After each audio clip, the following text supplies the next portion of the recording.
விசிகா வந்து ஒடுக்கப்பட்டவர்களுக்கான கட்சி. அப்போ ஒடுக்கப்பட்டவனை விட்டு தான் அதுக்கு அறிக்கை கொடுக்க சொல்லுவாங்க. இப்படியான ஒரு விஷயத்தை நீங்கள் உள்ளே வச்சிருக்கிறீங்க பாருங்க, இதுவே மிகப்பெரிய சனாதானம். திமுக கிட்ட என்ன சனாதனம்? நான் என்ன கேட்குறேன், இப்போ நீங்கள் சொல்லுங்கள், திமுகவுக்கு என்ன கொள்கை இருக்குது அதை சொல்லுங்கள். எனக்கு தெரியல. சமூக நீதி என்ன சமூக நீதி? உதயநிதி அவர்கள் துணை முதல்வராகணும்னு எல்லாரும் பேசுறாங்கல்ல, ஆராசாவை கொண்டு வாங்க. துணை பொதுச் செயலாளர் மட்டும் ஒரு தாழ்த்தப்படுத்தப்பட்டவன் கட்சியில இருக்குன்னு சொல்ற திராவிட முன்னேற்ற கழகம் ஏன் துணை முதல்வராக வந்து ஒரு தாழ்த்தப்படுத்தப்பட்டவன் வரக்கூடாதுன்னு சொல்லுங்க பார்ப்போம். சினிமாவிலேருந்து நேற்று வந்தவங்கலாம் இன்னைக்கு துணை முதல்வர் ஆகணும்னு நினைக்கும் பொழுது திருமாவளவன் அவர்கள் ஆகக்கூடாதா அப்படின்னு சொல்லி கேள்வி கேட்கும் போது நேரடியாக அங்கே திமுக அட்டாக் பண்ற மாதிரி தானே. ஏன் இன்னைக்கு விஜய் வந்து அரசியல் இயக்கத்துக்கு வர்றாங்க? 4 ஆண்டுகளாக அரசியல் கட்சியில நாங்கள் தொடங்குவோம் 4 வருஷமா பேசிட்டு இருக்காங்க. இன்னைக்கு அது அரசியல் கட்சியா மாறி இருக்கு. ஏன் அவரை சொன்னோம்னு எடுத்துக்க கூடாதா? திமுகவுக்கு ஏன் உரைக்குது? நான் சொல்ற புரியுது. திமுகவுக்கு சொல்ற மெசேஜ் தான் இது அப்படிங்கிறது. சரி சொல்லிட்டோம், சரி சொல்லிட்டோம், ஏத்துக்க மறுக்கிறீங்களா? ஏன் ஆராசா இந்த விவகாரத்துல ஒரே ஒரு வார்த்தை நடவடிக்கை எடுக்கணும் அப்படின்ற சொல்ற கருத்து இருக்கு பாத்தீங்களா? திமுக கிட்ட கேட்டாங்க. அதுதான் சொல்ற ஆராசா திமுக கிட்ட கேட்டாங்களா? ஆதவ சிங் போய் திமுக கிட்ட வந்து எங்க தலைவருக்கு வந்து நீங்க துணை முதல்வர் பதவி கொடுக்கணும் அப்படின்னு கேட்டானா? ஆராசா அவர்கள் ஒரு பொதுவான ஒரு பேட்டி கொடுக்கும் பொழுது அங்க ஆராசா இவ்வளவு நாளா பேட்டியோ நான் கேட்கிறேன், ஆராசாவுக்கு என்ன தகுதி இருக்கு? வேங்கவேல் பிரச்சனைக்கு போய் முழக்கமிட்டவரா? இல்ல பிஜேபியோட அஜெண்டாவை ஃபாலோ பண்ணி தான் இவங்க இந்த மாதிரியான ஸ்டேட்மெண்ட் அவர் ஸ்டேட்மெண்ட் அதை தானே கொடுக்குறாரு. நான் கேட்கிறேன், விடுதலை சிறுத்தைகளை விடவா திமுக வந்து பாரதிய ஜனதா RSS எதிர்த்து போராடியது உண்டு? இல்ல திருமாவளவன் அவர்கள் இதை மிகப்பெரிய அளவுல மௌனம் சாதிக்கிறாரு. இன்னைக்கு கொடுத்த பேட்டியில கூட ஒரு வெளிப்படையான ஒரு ஸ்ட்ராங்கான ஒரு பதில சொல்லாம, அல்லது இவருடைய கருத்தை நாங்க ஏத்துக்கல, ஆதவர்ஜனா பேசின கருத்து வந்து ஆதவர்ஜனா பேசிய கருத்து அண்ணன் திருமாவளவனுடைய கருத்து தான். இவர் மேல நடவடிக்கை எடுக்குமான்னு கேட்கும்பொழுது அது கட்சியில மேல்மட்டத்தில் நாங்க வந்து முடிவு செஞ்சு அதுக்கான விஷயங்கள் நாங்க வந்து வெளியிடுவோம் அப்படின்ற மாதிரி பேசிட்டு கடந்து போறாருல. இதுவே ஒரு சமாளிக்கிற மாதிரி தானே இருக்கு. அவர் சொல்றாருல, நான் தான் இந்த கட்சிக்கு தலைவர், நான் தான் முடிவெடுக்கணும்னு சொல்றாரு. ஒரு பேட்டி அதே பேட்டியில சொல்றாரு. நீங்க சொல்றது எப்படி இருக்குன்னா, குட்டி விட்டு ஆழம் பாக்குற மாதிரி ஆதவர்ஜனா விட்டு ஆழம் பாக்குறாரு. திமுக பாரதிய ஜனதாவோட கூட்டணி சேராத கட்சியா? இல்ல, கடந்த காலங்களில் சேர்ந்திருக்குல்ல. ஆனா இப்பொழுது அரசியல் சூழல்ல வாய்ப்பு இருக்காது. பாரதிய ஜனதாவை இந்த மண்ணில் காலூன்ற வைத்த கொடும் கோளர்களை திமுக காரங்க. நாங்குநேரி பிரச்சனையில தீர்வு சொல்லாம இருக்கிறதா உங்க கொள்கையா? தீவட்டிப்பட்டி கோயில் பிரச்சனையில தலையிடாம இருக்கிறதா உங்க கொள்கையா? சொல்லுங்க. விழுப்புரம் மாவட்டம் மேல்பாதியில அந்த திரௌபதி அம்மன் கோயில் பிரச்சனை இன்னைக்கு தீர்க்க முடியலையே, அதுதான் உங்க கொள்கையா? இதுதான் திமுகவுடைய கொள்கையா? நான் கேட்கிறேன், திமுகவுக்கு என்ன கொள்கை நீங்க சொல்லுங்க. இல்லைன்னா அந்த கட்சியில யாராவது கேட்டு சொல்லுங்க. உதயநிதிட்டே கேளுங்க. அங்கே இருக்கிறவெல்லாம் பறையன், வேற எந்த சமூகத்தையும் சார்ந்தவனும் இல்ல, அதனால நீங்க பொது தொகுதி கொடுக்க கூடாது ஒரு பிம்பத்தை திமுக தான் கட்டமைக்குது. இது கட்சி கூட்டணி இன்னைக்கு வந்து பலமா இருக்கு. இன்னைக்கு திமுகவுடைய வெற்றிக்கு ஒரு பக்கம் விசிகா ஒரு முக்கிய காரணமா இருக்கு அப்படின்றது ஒரு பக்கம் வைக்கக்கூடிய வாதமா இருந்தாலும், இப்ப 2 கட்சிகள் இந்த கூட்டணி அப்படின்றது உடைபடுற நேரத்துல இது வந்து 2க்குமே ஒரு பாதகமா முடியும், விசிகாவுக்கு அந்த ஆபத்தை ஏற்படுத்தும் அப்படின்ற பார்வை வைக்கிறாங்க. விசிகாவுக்கு என்ன ஆபத்து இருக்கு? விசிகா விரல் நீட்டி சொல்லுகிற இடத்தில் யார் முதல்வரோ அவங்க தான் முதல்வர். ஆதவர்ஷன் வந்து என்ன, அது அரசியல் முதிர்ச்சி. இவங்க சொன்னவங்கலாம் அது அரசியல் முதிர்ச்சி இல்லாம தான் பேசுறாங்க. பேசினவரெல்லாம் வந்து அரசியல் ரொம்ப ரொம்ப முதிர்ச்சி. அடிமட்டு தொண்டனையை மதிக்காத ஒருத்தர் வந்து பயங்கர அரசியல் முதிர்ச்சி. உங்களுக்கு என்ன அரசியல் முதிர்ச்சி?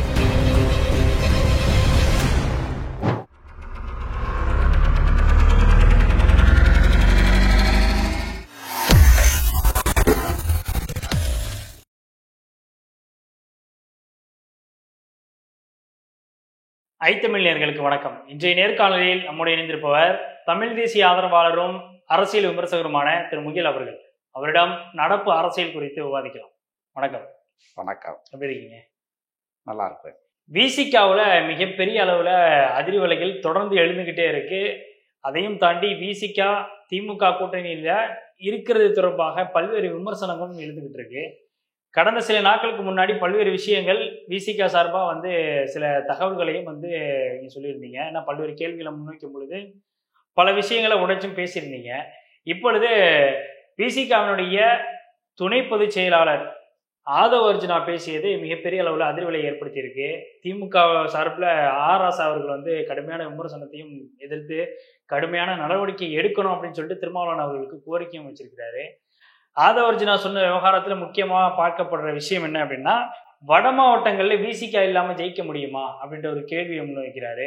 அதையும் தாண்டி எம்பி சீட்டு வந்து இங்க பெரம்பலூர்ல நீங்க நிக்காம எதற்காக நீலகிரிக்கு போனீங்க அப்படின்னு சொல்லி ஆர் ராசாவை நோக்கி கேள்வி எழுப்புறாரு.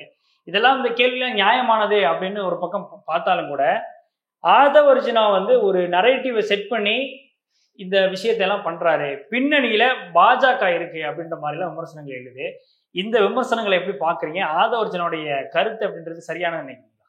இந்த கூமுட்டையினுடைய குமுறல் தான் ஆதவ் அர்ஜுனா அவர்கள் பேசிய பேச்சுக்கு குதர்க்கம் விளைவிக்கிற வகையில் ஆர்எஸ்எஸ் பாரதிய ஜனதா ஏதோ பின்னணியிலிருந்து இயக்குதுன்னு சொல்லக்கூடிய தருதலைகளுக்கு நான் ஒன்று சொல்லுவேன். அண்ணன் எழுச்சி தமிழர் அவர்கள் வைத்த கோரிக்கை முழக்கங்கள் கிட்டத்தட்ட நூற்றுக்கணக்கான முழக்கங்களை அவர் எழுப்பியிருக்கிறார் தமிழ்நாட்டில்.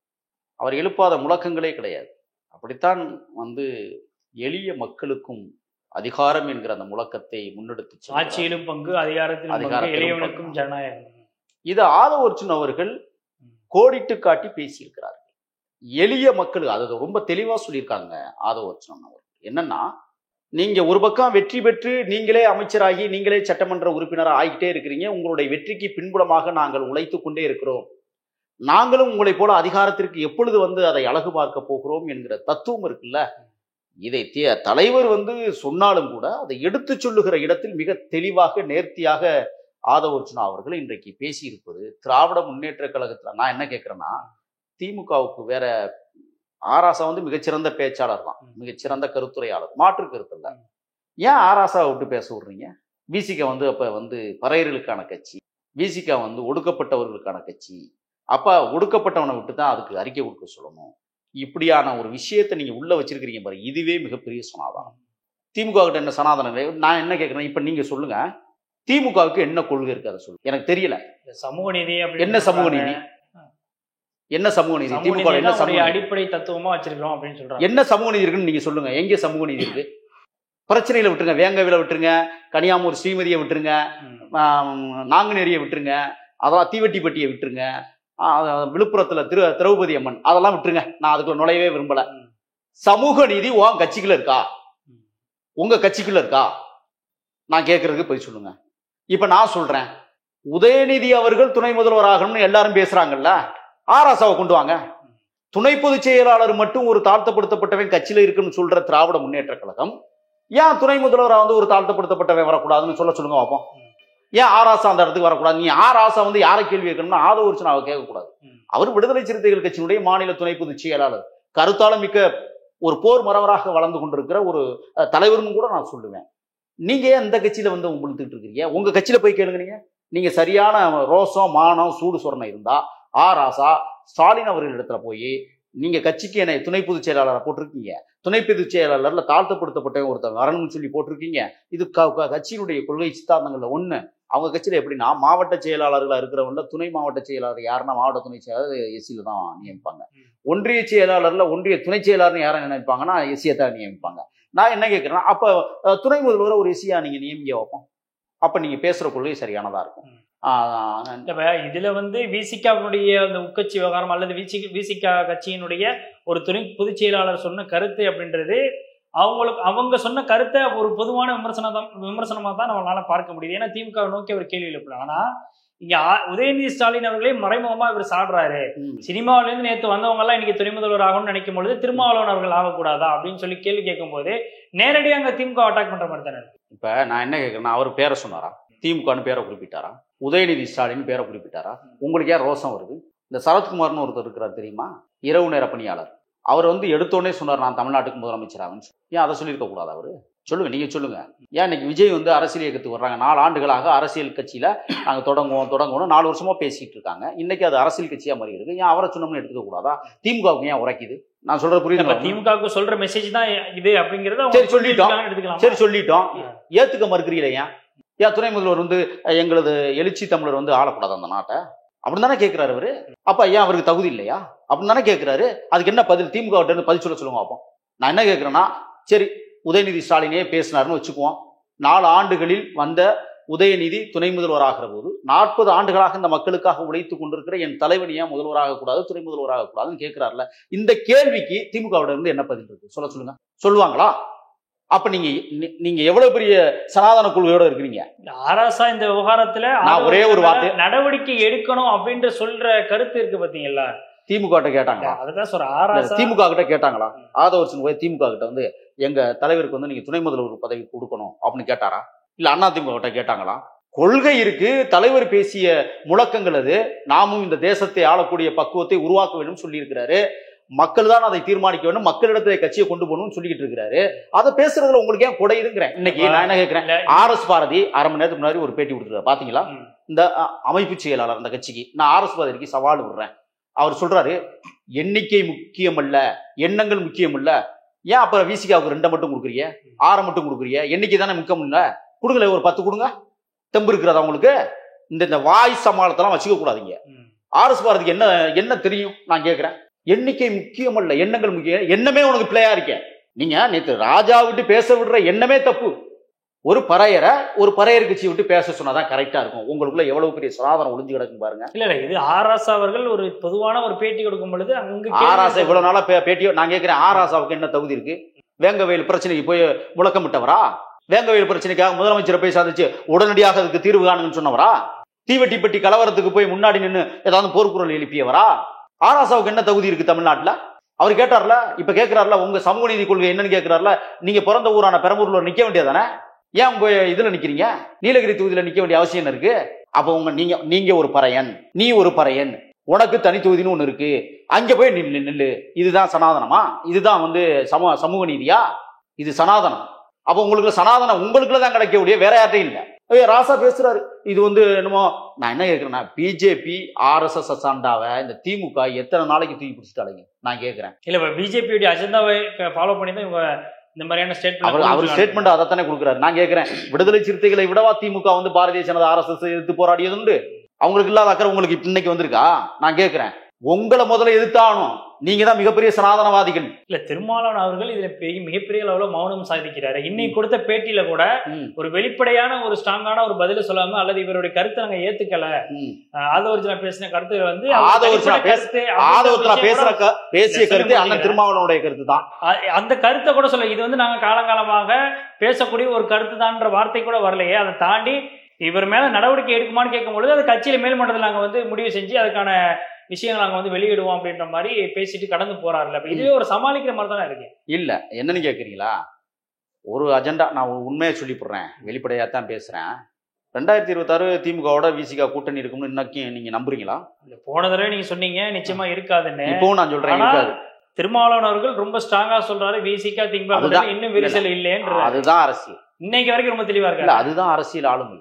அவர் சொல்றாருல, நான் தான் இந்த கட்சிக்கு தலைவர், நான் தான் முடிவெடுக்கணும்னு சொல்றாரு. ஒரு அதே பேட்டியில சொல்றாரு. நீங்க சொல்றது எப்படி இருக்குன்னா, குட்டி விட்டு ஆழம் பாக்குற மாதிரி ஆதவர்ஜனா விட்டு ஆழம் பாக்குறாரா திரும்ப? ஏன் இவங்களுக்குலாம் அறிவு இல்லையா? நீங்க தலைவர் வந்து 1000 அறிவாளிகளை உருவாக்கி வைத்திருக்கிறார். அவர் சொல்றாரு, அவங்க கருத்தை பேசுவதற்கு இந்த நாட்டில் சுதந்திரம் உண்டுன்னு அண்ணன் அறிவிச்சிருக்கிறாங்க. அதையும் பாருங்க நீங்க. அப்ப ஆதவர்ஜனா பேசிய கருத்து அவருடைய சொந்த கருத்து மட்டும் இல்ல, கட்சியினுடைய முக்கிய பொசிஷன்ல இருக்கிறாரு, துணை பொதுச் செயலாளர் இருக்கிறாரு, அவன் பேசத்தான் செய்வாங்க. அது வந்து தலைவர் கட்சியினுடைய பேச்சா தானே எடுத்துக்க முடியும். தலைவருடைய கருத்தை எடுத்து சொல்றதுல இவங்களுக்கு ஏன் பட்டுக்குது, இல்ல உங்களுக்கு ஏன் பட்டுக்குதுன்னு நான் கேட்கிறேன்.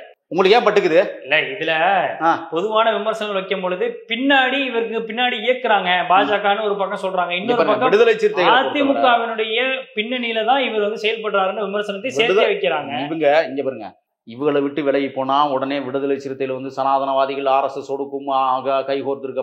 நீங்க தான் ஆர்எஸ்எஸ் கை கோர்த்து இன்னைக்கும் தெரியுறீங்க. சபரீசனையா அடிக்கடி போய் ஆர்எஸ்எஸ் தலைவர்களை சந்திக்கிறாரு. நான் கேட்கிறேன், இன்னும் ரொம்ப மேல அப்படி ஒன்றே குலம் ஒருவனே தேவன் உங்களுடைய கொள்கை முழக்கம் அறிஞர் நான் சொன்னது தானே? நீங்க அந்த பிரகாரம் இருக்கிறீங்களா? எல்லா அமைச்சரும் வண்ண கயிறு கட்டி இருக்கிறீங்களா? எதுக்காக கட்டி இருக்கிறீங்க? எல்லா அமைச்சரும் திருத்தலங்களுக்கு போறீங்க, அதான் ஒன்றே குலம் ஒருவனே தேவனா? நான் கேட்கறதுக்கு போய் சொல்லுங்க, உங்க கட்சியினுடைய கொள்கை என்ன, முழக்கங்கள் என்ன? விடுதலை சிறுத்தைகளுக்கு ஒரு முழக்கம் இருக்கு. அது என்ன முழக்கம்? இந்த தேசத்தை ஆளுவதற்கு எங்களுக்கும் தகுதி இருக்குன்னு சொல்றாங்க. ஏன் ஆளக்கூடாது? ஆளணும்னு சொல்லும் போதே உங்களுக்கு துடிக்குது இல்ல? நான் கேட்கிறேன், நாம் திராவிட முன்னேற்ற ஆதவர்ஜனாவினுடைய குரல் பாஜகவினுடைய குரல் மாதிரி இருக்கு. உடனே இதை சொல்லுவீங்க நீங்களும், பாஜகவினுடைய குரல். ஏன் இவங்களுக்கு சிந்தனையே இல்லையா? பாஜகவினுடைய சிந்தனை தானே அது. நான் கேட்கிறேன், பாரதிய ஜனதாவை இந்த மண்ணிலிருந்து அகற்றிய பெரிய இயக்கம் விடுதலை சிறுத்தைகள், அதை மறந்துடாதீங்க. நீங்க பல கட்டங்கள்ல ஏற்கனவே அண்ணன் வந்து முழக்கம் இருக்காங்க. அதுல திமுக சனாதன முக்கிய சனாதன பங்கு எதிர்ப்பு மாநாட்டுல, சனாதன ஒழிப்பு மாநாட்டுல என்ன பேசுனாங்க திருச்சியில? அதை கேட்டீங்களா நீங்க முழுக்க? ஒரு காலம் தமிழ்நாட்டில் சனாதனவாதிகளை கால் ஊன்ற விட மாட்டோம்னு இவர் தான் முழக்கமிட்டார். யார் முழக்கமிட்டது? யாரோட கொண்டு வைக்கிறீங்க சொல்லுங்க பாப்போம். இப்ப நான் என்ன கேட்கிறேன்னா, இல்ல இப்போ திமுகவுக்கு எதிராக இருங்க நான் சொல்றேன், திமுக பாரதிய ஜனதாவோட கூட்டணி சேராத கட்சியா? இல்ல, கடந்த காலங்களில் சேர்ந்திருக்குல்ல. ஆனா இப்பொழுது அரசியல் சூழல்ல வாய்ப்பு இருக்காது. பாரதிய ஜனதாவை இந்த மண்ணில் காலூன்ற வைத்த கொடும் கோளர்களே திமுக காரங்க தான். பாரதிய ஜனதாவை இந்த மண்ணில் வளர விட்டது அண்ணா திமுக, இடம் கொடுத்தது திமுக. நீங்க என்ன பேசுறீங்க? நீங்க விடுதலை சிறுத்தைகள் அந்த மண்ணில் கொண்டாந்து பாரதிய ஜனதாவை காலூன்ற விட்டாங்க சொல்லுங்க. அப்புறம் என்ன இருக்குது? நீங்க இன்னைக்கு வேணா ஒரு கொள்கை இங்க பாருங்க, ரவிக்குமார் சொல்றாரு நாங்கள் கொள்கை கூட்டணி. ஒரு கொள்கையும் கிடையாது. விசிகாவுக்கு வேணா கொள்கை இருக்கலாமே ஒழிய திமுகவுக்கு என்ன கொள்கை இருக்கு? நீங்க சொல்லுங்க. இப்ப திமுகவுக்கு என்ன கொள்கை இருக்கு? ஒரு ஊர்ல 2 மதுபான கடை இருக்கும். நாங்க ஒன்ன தூக்கிட்டோம். அங்க 2 பணியாளர், இங்க 2 பணியாளர், 4 பணியாளர். இப்ப 4 பணியாளர் ஒரு கடையில வேலை செய்யறான். புரியுதுங்களா? இந்த 2 கடைக்கு போன கூட்டம் இப்ப ஒரு கடையில நிக்குது கியூல. இதான் நீங்க வந்து மதுளிப்பா? இதுதான் உங்க கொள்கையா? நான் கேட்கிறேன். வேங்கவேல் பிரச்சனைக்கு தீர்வு காணாதான் உங்க கொள்கையா? கன்னியாகுமரி ஸ்ரீமதி மரண வழக்குல வந்து தீர்வு செய்யப்படாதது, தீர்வு சொல்லாதான் உங்க கொள்கையா? நாங்குநேரி பிரச்சனையில தீர்வு சொல்லாம இருக்கிறதா உங்க கொள்கையா? தீவட்டிப்பட்டி கோயில் பிரச்சனையில தலையிடாம இருக்கிறதா உங்க கொள்கையா? சொல்லுங்க. விழுப்புரம் மாவட்டம் மேல்பாதியில அந்த திரௌபதி அம்மன் கோயில் பிரச்சனை இன்னைக்கு தீர்க்க முடியலையே, அதுதான் உங்க கொள்கையா? இதுதான் திமுகவுடைய கொள்கையா? நான் கேட்கிறேன், திமுகவுக்கு என்ன கொள்கை நீங்க சொல்லுங்க. இல்லைன்னா அந்த கட்சியில யாராவது கேட்டு சொல்லுங்க. உதயநிதிட்டே கேளுங்க. அப்ப உங்க கட்சியினுடைய கொள்கை என்ன? கடமை, கண்ணியம், கட்டுப்பாடு. என்ன கண்ணியத்துல இருக்கிறீங்க? என்ன கட்டுப்பாட்டுல இருக்கிறீங்க? கடமை என்ன கடமையில இருக்கிறீங்க சொல்லுங்க. எங்க அதை விரிவாக சொல்லுங்க. இல்ல உடன்புறப்பே, உளுந்தம்பருப்பே, கருவாட்டு குழம்பே, கத்திரிக்காயன்னு சொல்லுங்க. என்ன நீங்க பேசுறீங்க? திமுகவுக்கு என்ன கொள்கை இருக்கு? என்ன சித்தாந்தம் இருக்கு? நான் கேட்கிறேன், அதுக்கு பதில் சொல்லுங்க. இல்ல, எம்பி சீட்டு கொடுக்கல அப்படிங்கிற வன்மத்துலதான் திமுக மீது இவ்வளவு விமர்சனங்கள் வைக்கிறாரு ஆதவர்ஜன் அப்படின்ற. ஏங்க, எம்பி சீட்டு முடிஞ்சு 4 மாசம் ஆச்சுங்க. அப்போலாம் பேசாது, இப்ப ஏங்க பேசணும்? கொடுக்கறதுக்கு முன்னாடி குடுன்னு சொன்னாங்க. பொது தொகுதி ஒன்று வேணும்னு சொன்னாங்க. அது பொது நீரோட்ட பாதையில கேட்ட ஒரு விஷயம். பொது தொகுதி எங்களுக்கு வேணும். நீங்க பார்த்த பார்வையே தப்புங்க. என்ன சொன்னாங்க? 2 தொகுதியில ஒரு தொகுதி வந்து பொது தொகுதியா தாங்க, ஒரு தனி தொகுதி தாங்கன்னு கேட்டாங்க விடுதலை சிறுத்தைகள். திமுக கொடுத்துச்சா? 2மே தனி தொகுதியா கொடுத்ததுக்கான அடையாளம் என்ன? அதுதான் ஒரு சமூக நீதி. அதுதான் உங்களுடைய பார்வை. திமுகவுடைய பார்வை விடுதலை சிறுத்தைகள்னா பறையர் கட்சி, அங்க இருக்கிறவன்லாம் பறையன், வேற எந்த சமூகத்தை சார்ந்தவனும் இல்ல, அதனால நீங்க பொது தொகுதி கொடுக்க கூடாது. ஒரு பிம்பத்தை திமுக தான் கட்டமைக்குது. அப்புறம் என்ன? திமுக தான் உருவாக்குது.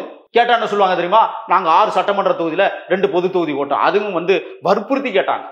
ஆளுர் ஷா நவாஸ் வெற்றி பெற்றதுக்கும், நம்ம யார் அடுத்து எஸ் பாலாஜி வெற்றி பெற்றதுக்கும் போராடி வாங்கினாங்க 2 தொகுதியை. சும்மா ஒன்றும் அவங்க கொடுக்கல. புரியுதுங்களா? இப்ப நான் என்ன கேட்கிறேன்னா, ஒரு பொது தொகுதி, ஒரு நாடாளுமன்ற தொகுதி கேட்டாங்கல்ல விசிகா, ஏன் நீங்க கொடுக்கல? ஏன் கொடுக்கல? பெரம்பலூரை கொடுத்துருக்கலாம்ல, விழுப்புரத்தை நீங்க எடுத்துருக்கலாம்ல, ஏன் கொடுக்கல? இப்ப ரவிக்குமார்னு ஒருத்தர் இங்க வெற்றி பெற்றிருக்காரு. ஏற்கனவே உதயசூரியன்ல நின்று ஜெயிச்சாரு. அவர் திமுக காரர் தான். இப்பவும் நான் சொல்லுவேன், அடிச்சு சொல்லுவேன், 100% சொல்லுவேன், பக்கா திமுக காரர். ஆனா விசிகாவில் வந்து நிக்கிறாரு. அதனாலதான் ஆதவர்ஜனுடைய அந்த பேச்சுக்கு உடனே அதனாலதான் ஆதவர்ஜனுடைய பேச்சுக்கு உடனே ரியாக்ட் பண்ணி மெசேஜ். ஆமா, நான் அந்த போன பேட்டியிலே உங்கள்கிட்ட சொன்னேன்.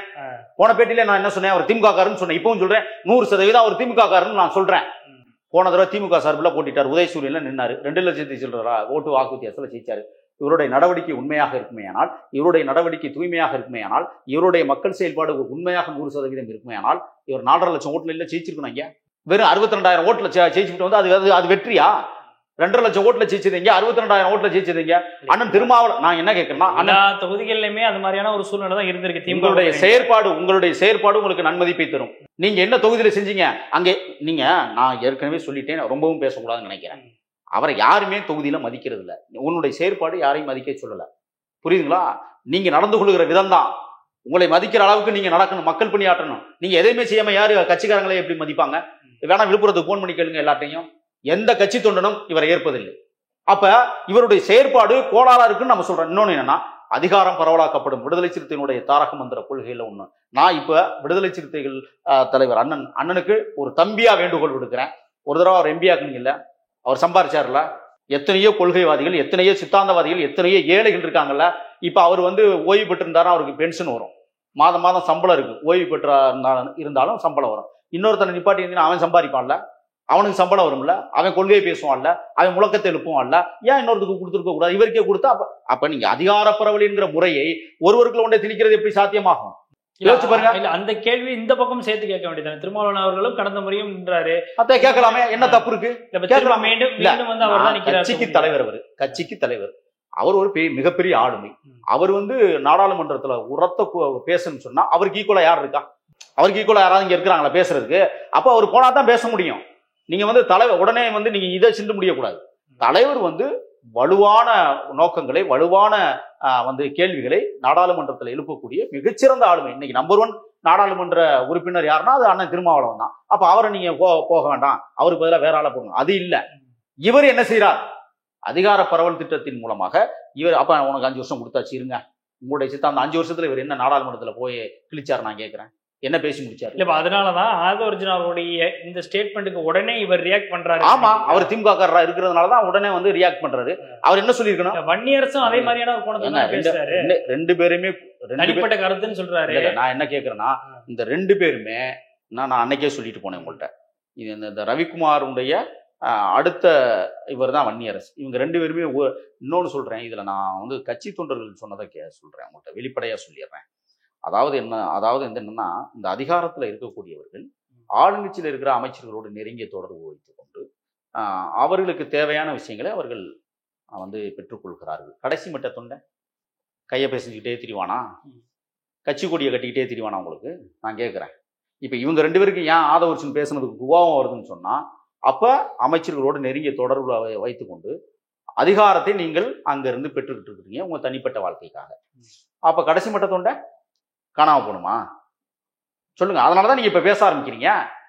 இல்லைன்னா தலைவர் வரட்டுங்க, தலைவர் வந்து பேசிக்கிறான்னு சொல்ல வேண்டியதானே? தலைவர் எதுக்கு இருக்கிறாங்க? தலைவர் இருக்கிறாங்கல்ல. இப்ப ஆதவ அர்ஜுனா வந்து என்ன சொன்னாரு? தலைவருடைய நோக்கங்களும் தலைவருடைய சித்தாந்தங்களையும் கோட்பாடுகளையும் வந்து பேசுறாரு. ஒரு மெயின் ஸ்ட்ரீம் மீடியாவில் வந்து பேசுறாரு. அந்த பேச்சு வந்து பூதாகரமா வெடிக்குது. தலைவர் சொன்னா தானே அவர் பேசினாரு. அதே மாதிரி தலைவர் வந்து பாத்துக்குவாருன்னு இவங்க பேசாம இருக்க முடியாது. இவங்க என்ன வந்து ஆதவ அர்ஜுனுக்கு எதிர்ப்பு குரலுக்கு எழுப்புறது? அதற்கு பிறகும் 2 தடவை 2 சேனல்களுக்கு பேட்டி கொடுத்திருக்காரு. அவர் கொடுப்பாருங்க. அதுக்கு இடைப்பட்ட காலங்கள்ல திருமாவளவன் அவர்களும் வந்து இந்த விஷயம் தொடர்பா நீ பேச வேணான்னு எதுவும் கட்டளையிட்டதாகவும் தெரியல. அண்ணன் வந்து தெளிவா அண்ணன் சொன்னாங்க. அவங்களுடைய கருத்தை அவங்க சொல்றாங்கன்னு அழகா சொல்லிட்டாரு. ஒண்ணு, அவரு ஒரு தலைவரா இருக்கக்கூடியவர் அப்படித்தான் சொல்லுவார். இப்ப நான் இருக்கிறேன் பாருங்க, நான் என்ன சொல்ல முடியும்? தலைவருடைய கருத்தை பிரதிபலித்து இருக்கிறார் ஆதவ அர்ஜுனா. இதுல என்ன தப்பு இருக்கு சொல்லுங்க? இல்ல இந்த கட்சி கூட்டணி இன்னைக்கு வந்து பலமா இருக்கு. இன்னைக்கு திமுகவுடைய வெற்றிக்கு ஒரு பக்கம் விசிகா ஒரு முக்கிய காரணமா இருக்கு அப்படின்றது ஒரு பக்கம் வைக்கக்கூடிய வாதமா இருந்தாலும், இப்ப 2 கட்சிகள் இந்த கூட்டணி அப்படின்றது உடைபடுற நேரத்துல இது வந்து 2க்குமே ஒரு பாதகமா முடியும், விசிகாவுக்கும் அந்த ஆபத்தை ஏற்படுத்தும் அப்படின்ற பார்வை வைக்கிறாங்க. விசிகாவுக்கு என்ன ஆபத்து இருக்கு? விசிகா விரல் நீட்டி சொல்லுகிற இடத்தில் யார் முதல்வரோ அவங்கதான் முதல்வர். அதை நீங்க எழுதி வச்சுக்கோங்க. அது எந்த கட்சியாக இருந்தாலும் சரி. அந்த தன்மையை, அந்த அடித்தளத்தை அவர்கள் உருவாக்கி வைத்திருக்கிறார்கள். அதற்கு எடுத்துக்காட்டு நம்ம திருச்சி மாநாடை பார்த்துட்டோம். திருச்சி மாநாட்டிற்கு பிறகு நடந்த நாடாளுமன்ற தேர்தலையும் நம்ம பார்த்துட்டோம். சரிங்களா? இப்ப நான் என்ன சொல்றேன்னு சொன்னா, தமிழ்நாட்டு அளவில் இப்ப நாளைக்கு வந்து அனைத்து இந்திய அண்ணா திராவிட முன்னேற்ற கழகம் ஒரு 12 இடங்கள்ல டெபாசிட் இழந்திருக்குன்னு நீங்க ஒரு கேள்வி என்னை கேட்டால், டெபாசிட் இலக்கம் தான். ஏன்? ஆளுங்கட்சி, ஆண்ட கட்சி, அந்த காலத்துல எம்ஜிஆர் காலத்துல இருந்து அதிநுட்பமான கட்சின்னு சொல்லக்கூடிய இந்த கட்சி ஏன் தோத்துச்சு? தலைமை சரியில்லைங்கிறது மட்டும் இல்லை, யார் பிரதமர் என்பதை முடிவெடுக்க வேண்டிய இடத்தில் முடிவெடுக்காமல் போனதனுடைய விளைவு டெபாசிட் ஒரு 12 தொகுதியில் இழந்தாங்க. மற்ற எந்த தொகுதியில் டெபாசிட் இழந்தாங்க? வலுவான நிலையில தான் நின்னாங்க. அவங்க ஒன்றும் குறைச்ச அப்புறம் அப்ப இன்னொன்னு ஆதவ அர்ஜுனா அழகா ஒரு விஷயத்த சொன்னார். என்ன சொன்னார்னா, இந்தியா முழுக்க இருக்கிற நாடாளுமன்ற உறுப்பினர்கள் பட்டியலை எடுத்துக்கினா தமிழ்நாட்டை பொறுத்தவரை வெறும் இப்ப திமுக வந்து இப்ப எத்தனை 22 எம்பிக்கள் தான் இருக்காங்க. 22 எம்பிக்களை கணக்கு பண்ணீங்கன்னா 3% ஓட்டு வாங்கியிருக்காங்க இந்திய லெவல்ல. 3% ஓட்டு வாங்கினா ஏற்கனவே வாஜ்பாய் ஆட்சியில அல்லது காங்கிரஸ் ஆட்சியில நீங்க வந்து அதே 3% வாக்க வாங்கி தானே வந்து அமைச்சர்கள் 6 பேரை நீங்க வாங்கினீங்கன்னு கேட்கிறாரு. நியாயமா இல்லையா? இப்ப நான் சொல்றோம், விடுதலை சிறுத்தைகள்ல 3% வாக்கு தமிழ்நாட்டுக்கு உங்களுக்கு நாங்க வாங்கி கொடுத்தோம்னா ஏன் எங்களுக்கு அமைச்சர் பதவி தரக்கூடாதுன்னு அவர் ஒரு கேள்வி வைக்கிறார். இதுக்கு என்ன திமுகவில் இருந்து பதிவு சொல்லுவீங்களா நீங்க?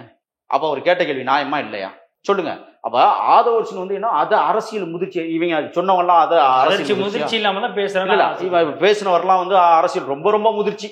அடிமட்டு தொண்டனையை மதிக்காத ஒருத்தர் வந்து பயங்கர அரசியல் முதிர்ச்சி. உங்களுக்கு என்ன அரசியல் முதிர்ச்சி நான் கேட்கிறேன். இப்ப ஆதவ அர்ஜுனா வந்து நான் இன்னொன்னு சொல்றேன், ஆதவ அர்ஜுனா மாற்று சமூகத்திலிருந்து வந்து இன்றைக்கு வந்து ஒரு விடுதலை சிறுத்தைகள் என்கிற ஒரு இயக்கத்தை ஏற்றுக்கொண்டு ஒரு தலைவனை தலைவன் தலைவன் தலைவன் என்று எங்க கட்சி என்று சொல்லுகிற அளவிற்கு ஒருவர் வந்து களமிறங்கி போராடுகிறார் என்றால் அவரை கைபிடிச்சு தூக்கி விடுறதை விட்டுவிட்டு அவரை போய் வசைப்பாடுறது.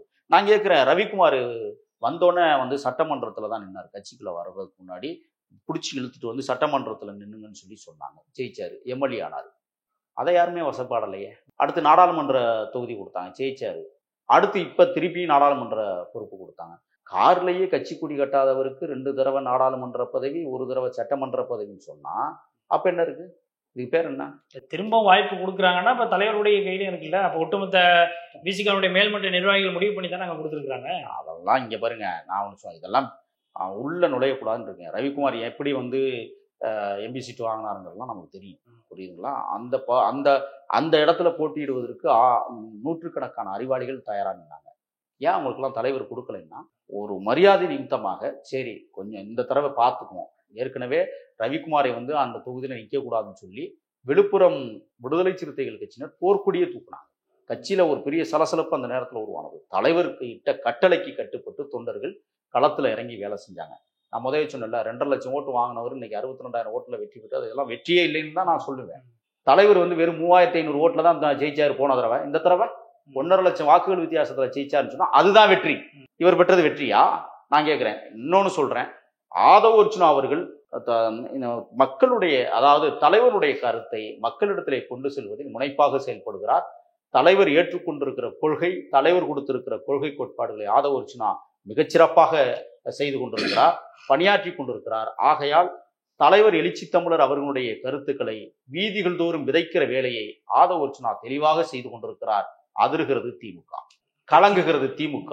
அதனாலதான் ஆராசாவை விட்டு அப்படி பேச வைக்கிறது. ஏன் உங்களுக்கு மடியில கணம் இல்ல? நீங்க சரியான ஆட்சி முறை நடத்தியிருந்தா ஏன் விசிகாவை நம்பி இருக்கிறீங்க? திமுக வந்து நாங்க நேர்மையான ஆட்சி நடத்தி கொண்டிருக்கிறோம் 3.5 ஆண்டு காலமாக, எங்களுக்கு எந்த கட்சியும் துணை இல்லை, நாங்க வர்ற சட்டமன்ற தேர்தலில் தனியாக நின்று களத்தில் வெற்றி பெறுவோம், அபரிமிதமாக வெற்றி பெறுவோம், எங்க அறிவிக்க சொல்லுங்க பார்ப்போம். ஏன் விசிகாவை கூட்டணிக்கு இழுத்துக்கிட்டு உடனே ராஜா சொல்றாரு, எழுச்சி தமிழர் அவர்கள் அதெல்லாம் இந்த மாதிரி பேச்செல்லாம் அவர் அனுமதிக்க மாட்டார், இந்த பேச்செல்லாம் அவர் ஏற்றுக்கொள்ள மாட்டார். நீ என்ன சர்டிபிகேட் கொடுக்குறதுன்னு கேட்கிறேன். உன் கட்சிக்கு கொண்டே நடவடிக்கை எடுப்பாருன்னு நம்புறோம். நடவடிக்கை எடுக்கல, நடவடிக்கை எடுக்கணும் நான் வலியுறுத்துறேன். என்ன நடவடிக்கை? உன் மேலதான் நடவடிக்கை எடுக்கணும். உன் கட்சி என்ன நினைச்சிட்டு இருக்கிறீங்க நீங்க? நீ போய் நீலகிரியில போய் ஒழுங்கா மக்கள் வேலையை பாரு. இங்க வந்து நின்று நீ அதான் முதவே சொன்னேன், நீ வேங்க வேலுக்கெல்லாம் குரல் எழுப்பாத. நீ இன்னைக்கு வந்து தமிழ்நாட்டில் வந்து ஆதவ் அர்ஜுனாவை பேசுறதுக்கெல்லாம் உனக்கு என்ன தகுதி இருக்குன்னு நான் கேட்கிறேன். உன்னையோட ஆயிரம் அரசியல் முதிர்ச்சியோடு ஆதவ் அர்ஜுனா இன்னைக்கு களமிறங்கி அடிச்சுட்டு இருக்கிறாரு. அது முதல்ல புரிஞ்சுக்கோங்க. இப்ப இங்கிட்டு வருவான் ஒருத்தர் சொல்றாரு அரசியல் முதிர்ச்சி இல்லை, உங்களுக்கு பெரிய முதிர்ச்சி எல்லாம் இல்லை, உங்களுக்கு வயசே முதிர்ச்சி ஆயிடுச்சு, ஓரமா உட்காருங்க, பாத்துக்கலாம் என்ன நடக்குதுன்னு பார்ப்போம். விடுதலை சிறுத்தைகளை இங்க பாருங்க, நான் சொல்றேன், விலைக்கு வாங்க முடியாது எவராலும். ஒண்ணு, கொள்கை சித்தாந்தங்கள் கோட்பாடுகளை குழி தோண்டி புதைக்க முடியாது. எழுச்சி தமிழர் அவர்கள் வீறு கொண்டு எழுந்து வருகிற இந்த சூழலில் ஆட்சி மாற்றம் தேவை. அடித்தட்டு மக்கள் நினைக்கிறார்கள் 2026 அந்த களம் புதிதாக இருக்கும். ஏன்னா ஆதவ் அர்ஜுனா இன்னொரு விஷயத்தையும் சொல்றாரு, விஜய் புதிய வருகையாக வருகிறார், களம் மாறுகிறது, யாருக்கும் பெரும்பான்மை கிடைக்க வாய்ப்பு இல்லை அப்படின்ற மாதிரி அப்படின்னா யோசிக்கணும் முதல்ல. அதுதான் அரசியல் ஆளுமை. அவர் சொல்றாருல, களம் மாறுகிறதுன்னு சொல்லுகிறாருல, அரசியல் வருகை புதுசா இருக்கு. நாளைக்கு இன்னைக்கு வந்து அதிமுக வந்து அப்படியே உட்கார்ந்துருக்குன்னு நினைக்கிறீங்களா? நாளைக்கு இபிஎஸும் ஓபிஎஸும் ஒன்னா கை கோர்த்துட்டா நீங்க என்ன பண்ணுவீங்க? சசிகலா உள்ள எடுத்துட்டா நீங்க என்ன பண்ணுவீங்க? எல்லாம் நடந்துகிட்டு இருக்கு அந்த வேலையெல்லாம். நான் சொல்றேன், வருகிற 2026 இபிஎஸும் ஓபிஎஸும் ஒன்னா கை கோர்த்து களம் காண போறாங்க. அதை என்னவா எடுத்துக்க போறீங்க சொல்லுங்க? அப்ப அது வலுவான கட்சியா வந்துருதுல. இப்ப திமுக நான் என்ன கேட்கிறேன், அதான் முதவே சொன்னேன், திமுக சரியான செயற்பாடுகளை இந்த தமிழ்நாட்டில் செய்திருந்தால் தனியாக நின்று ஜெயிச்சிட்டு இருக்குமே. எதுக்கு கூட்டணி கட்சிகள் தேவையில்லையே? விடுதலை சிறுத்தைகள் தேவையில்லையே? எதுக்கு நீங்க விடுதலை சிறுத்தைகளை வந்து அப்படியே தாளாட்டுறீங்க? எதுக்கு கூவி அழைக்கிறீங்க? ஆர்எஸ் பாரதி, அதான் முதவே சொன்னேன், ஆர்எஸ் பாரதி வந்து எண்ணிக்கை முக்கியம் அல்ல, எண்ணங்கள் தான் முக்கியம், எங்க 30 சீட்டு கொடுத்துருங்க விசிகாவும். சட்டமன்றத்தில் 30 சீட்டு நீங்க கொடுத்துட்டீங்கன்னா அப்ப நீங்க சொல்றது கரெக்ட், எண்ணங்கள் தான் முக்கியம். நாம இதை மதிக்கிறேன், ஆர்எஸ் பாரதியை மதிக்கிறேன். எண்ணிக்கை முக்கியம் இல்ல, 6 தான் கொடுத்தீங்கன்னா உங்களை என்ன பண்றது இருக்குல்ல கேள்வி. இந்த திமுக காரங்களுக்கு என்னன்னா, வீரவசனம் பேசியே வீழ்ந்து போன கட்சி அது. ஓப்பனா தான் சொல்றேன். பெருந்தகை அண்ணா வந்து சொல்லுவாரு, மாற்றான் தோட்டத்து மல்லிகைக்கும் மனமுண்டு என்று சொல்லுவார். அது மாதிரி மாற்றான் கட்சிக்காரனை மரியாதை கொடுத்து நடத்துகிற இடத்துல அன்னைக்கு திமுக இருந்துச்சு. இன்னைக்கு இருக்கா? ஏங்க எதிரும் புதிருமா கட்சி தாங்க நடத்துறாங்க. அவன் வீட்டுல இடம் விழுந்தா இவன் போக மாட்டான், இவன் வீட்டுல இடம் விழுந்தா அவன் வர மாட்டான். இது ஒரு அரசியல், இது ஒரு ஜனநாயகமா? அரசியலால் பிளவு விட்டிருப்பது எப்படி உறவுகளால் பிளவு விட முடியும்? ஆக இவங்க பம்மாத்து வேலை பண்ணிக்கிட்டு தமிழ்நாட்டை குட்டிச்சோர் ஆக்குற வேலையை தொடர்ந்து செஞ்சுக்கிட்டு இருக்காங்க.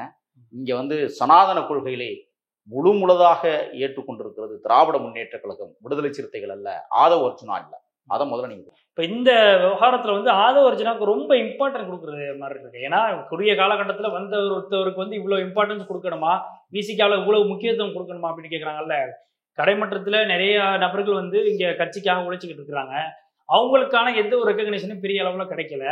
ஆனால் நேற்று வந்தவருக்கு உடனே வந்து இந்த அளவுக்கு ஒரு மீடியா அட்டென்ஷன் கிடைக்குது, இந்த அளவுக்கு பெரிய அளவில் ஸ்டேட்மெண்ட், கட்சியுடைய தலைவர் பேசாததையெல்லாம் இவர் சேர்த்து பேசுறாரு. இதெல்லாம் வந்து ரொம்ப முக்கியத்துவம் கொடுத்து ஆதரவு வளர்த்து வர மாதிரி இருக்கு. முதவே சொன்னேன், விடுதலை சிறுத்தையில் வந்தோடனே எம்எல்ஏ பதவியை ரவிக்குமார் கொடுத்தாங்க. அப்போ யாராவது பேசுனீங்களா? 10 பொதுச் செயலாளர்களுக்கான துணை பொதுச் செயலாளர்களை ரஜினிகாந்த் ஒருத்தர் இப்போ அண்மையில் கட்சியில் வந்து சேர்ந்தார், தெரியுமா? விசிகா அட்வொகேட் அவருக்கும் துணை பொதுச் செயலாளர். அதை பற்றி பேசுனீங்களா நீங்கள்? ஆதவர்ச்சனா மட்டும் பேசுறதுக்கு என்ன காரணம் இருக்கு? சொல்லுங்க, நீங்க சொல்லுங்க. அவர் முக்கிய நபரா இருக்கிறாரு, ஒரு தொழில் அவரு அகில இந்திய அளவில் கூடைப்பந்து செம்மேளத்தினுடைய தலைவரா பணி செய்யும். சாதாரண பொறுப்பா? அவருடைய புண்பலத்தை விட்டுருங்க. அவரே சொல்லிட்டாரு, என் மாமன் சம்பாதிப்பது எனக்கல்ல, என் மாமனுடைய பணத்தை பெறுவதல்ல. இவரே தனியா, இவருக்கு எல்லா திறமே இருக்கு. இவர் வந்து சொந்த தொழிலை வந்து செஞ்சாரு. அதை கூட 30 நிறுவனங்கள்ல முதலீடுகளை போட்டு இவர் ஒதுங்கி நிற்கிறார். முதலீடுகளை எப்படியோ நடக்கட்டும், நம்ம அதில் கண்டுக்க வேண்டாம்னு இன்னைக்கு முழு நேர அரசியல் பண்ணியே விடுதலை சிறுத்தைகளை களமாடிக்கிட்டு இருக்கிறாங்கன்னா அதை கொச்சப்படுத்துறீங்களா நீங்க? அது எந்த விதத்துல நியாயம்? ஆக ஆதவ் அர்ஜுனா என்பவர் அவர் புதுசா வந்து விடுதலை சிறுத்தைகளுக்கு வந்திருக்கலாமே ஒழிய விடுதலை சிறுத்தைகளுடைய கொள்கைகளை, சித்தாந்தங்களை கிட்டத்தட்ட 5-6 ஆண்டுகள் அவர் பாடம் பிடிச்சுதான் இயக்கத்துக்குள்ள வந்து. அப்ப 5-6 ஆண்டுகளுக்கு முன்பே அவர் விடுதலை சிறுத்தையினுடைய கோட்பாடுகளை உள்வாங்கி கொண்டவர், கொள்கைகளை உள்வாங்கி கொண்ட, 1 மணி நேரத்துல முடிவெடுத்து வர்றதில்லை. பொது நல்ல நீரோட்டத்துல பயணிக்கிற ஒரு மனிதன் ஒரு கட்சியை வந்து தேர்வு செய்கிறான், அதுவும் அண்ணன் திருமாவளவனை தேர்வு செய்கிறார் என்றால் அது சாதாரணமா அவர் தேர்வு செய்திருக்க மாட்டார். அண்ணன் எழுச்சி தமிழர் அவர்களே சொன்னாரு, அவர் வீட்டுக்கு போனோம்னா நான் பிரமிச்சு போயிட்டேன். ஒரு பக்கம் காந்தி இருக்கிறாரு, ஒரு பக்கம் அம்பேத்கர் இருக்கிறாரு, ரெண்டையும் எப்படி நீங்க பாக்குறீங்கன்னு கேட்டேன். அதுக்கு அவர் சொன்ன விளக்கம் என்னை பேரதிர்ச்சி அடைய வைத்தது. அதனாலதான் இன்னைக்கு அக்டோபர் 2 இன்னைக்கு மது மற்றும் போதைப்பொருள் ஒழிப்பு மகளிர் மாநாடை நடத்துகிற அளவுக்கு எனக்கு அந்த சிந்தனை வந்திருக்கிறது என்றால் ஆதவர்ச்சனா வீட்டிற்கு சென்றதற்கு பிறகுதான் காந்தியும் அம்பேத்கரும் ஒன்றாக பார்த்த காரணம். அதை அழகா வந்து சொல்றாங்க. அப்ப இது என்ன கண்ணோட்டத்தை காட்டுதுன்னா, காந்தியும் இந்த மக்களுக்காக நின்றிருக்கிறார் என்பதை புரட்சியாளர் அம்பேத்கர் ஏற்க மறுத்திருக்கலாம், நாம் ஏற்றாக வேண்டிய நேரத்தில் நின்று கொண்டிருக்கிறோம் என்பதை பறைசாற்றுகிற விதத்தில் ஆதவர்ச்சனா இன்றைக்கு செயல்பட்டு கொண்டிருக்கிறார் என்றால் அவருடைய அரசியலில் நேர்மை என்பது, அவருடைய அரசியலில் ஆளுமை என்பது நன்றாகவே தெரியும். பல்வேறு கேள்விகளுக்கு ரொம்ப தெளிவாக பேசுனீங்க. என்னுடைய அரங்கிற்கு வந்து நேர்காணல் எடுத்து. நன்றி.